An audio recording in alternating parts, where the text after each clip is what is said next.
Parshat Acharei Mot Kedoshim. This year is dedicated to the memory of Rachalaya Bas Reb Chaim Tzvi.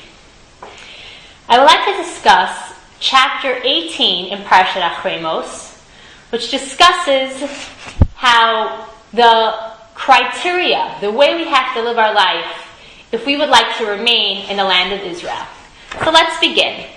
We're in chapter 18 at the very beginning. Vaydaber Hashem el Moshe limor. And God spoke to Moshe saying, Daber el bnei Israel, speak to the children of Israel, va'amarta aleihem, and say to them, Ani Hashem Elokeichem, I am Hashem, your God. This verse already raises a number of questions. The main question is, why does God give Moshe a special directive to tell the Jewish people that he is God? Don't they know he is God? Why does Moshe have to begin whatever teaching he's about to teach them with, I am Hashem, your God? And of course, the second question is, how could Moshe say that he is God? Let's continue. K'ma'aseh eretz Mitzrayim, asher yeshavtem ba lo ta'asu. Like the actions of the land of Egypt that you dwelled within it, do not do. U'k'ma'aseh eretz Canaan, asher ani mevi etchem shama. And like the actions of the land of Canaan, where I am going to be bringing you, lo ta'asu, you should not do. U'v'chukotehem lo telechu, and you should not walk in their ways. We're going to pause for now. Once we've had the introduction of telling the Jewish people that God is their God, I am Hashem, your God. Now we get to the main part of what Moshe is telling the Jewish people.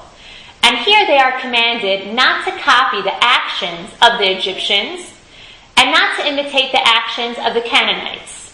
Meaning the place where the Jews have come from and the place where the Jews are going are filled with people who are corrupt, people who do things that are wrong. And God is warning the Jewish people, don't be influenced by your surroundings. Don't copy the actions of those who you came from. And don't copy the actions of the place where you are going. And in addition, do not follow in their hukim. Which leads us to our next questions. What exactly are the actions of the Egyptians? What are the actions of the Canaanites? Are they the same? Are they different? Meaning, are we listing two different actions the Jewish people are not supposed to do? Or just one terrible action that both the Egyptians and the Canaanites did? And our last question about this verse is, what exactly does it mean not to follow in their hukim? If we already said, don't do their actions, well, what's left?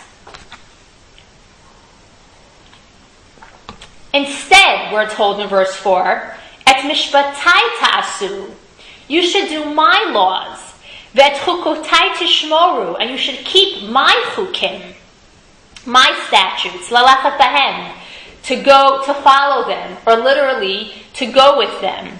Ani Hashem Elokeichem, I am Hashem your God. If you look at verse 3 and 4, they're opposites. Meaning in verse 3 we're told, don't do the actions of the Egyptians and the Canaanites. And then in verse 4 God says, do my laws. Don't do their laws, do my laws.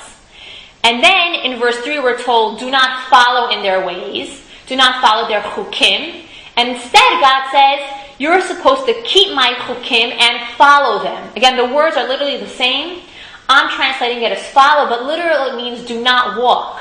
Do not walk in their chukim, do not walk in their statutes or their ways or their customs. We'll see people translate this word differently. That's one of our questions, what exactly does it mean? And then God says, instead, walk in my chukim. Keep my chukim to walk among them. So we have two opposites. This is what you're not supposed to do in verse 3, and in verse 4 we're told, this is what you are supposed to do. Don't be influenced by your surroundings, by people who are not following God. Instead, follow God. Keep his laws, keep his chukim. And again in verse 5, Ushmartem et chukotai, you should keep my chukim, keep my statutes, ve'et mishpatai, and my laws, asher ya'aseh otam ha'adam, that man does, v'chai bahem, and live by them. Live by these laws. And once again, Ani Hashem. I am Hashem.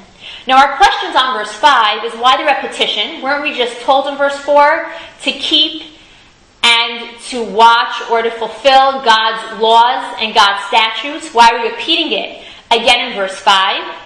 And the next question is, why does it say here in verse 5, the laws that man does? What does that add? And then again, we're told to live by them. What is that teaching us? And our last question, of course, is, why again does God repeat, I am Hashem? So let's look at the commentators as our classes where we study the classical commentaries on the Torah. And let's see what they say. Let's see what Rashi says, or Ramban says, or Ibn Ezra. Let's see how they answer our questions.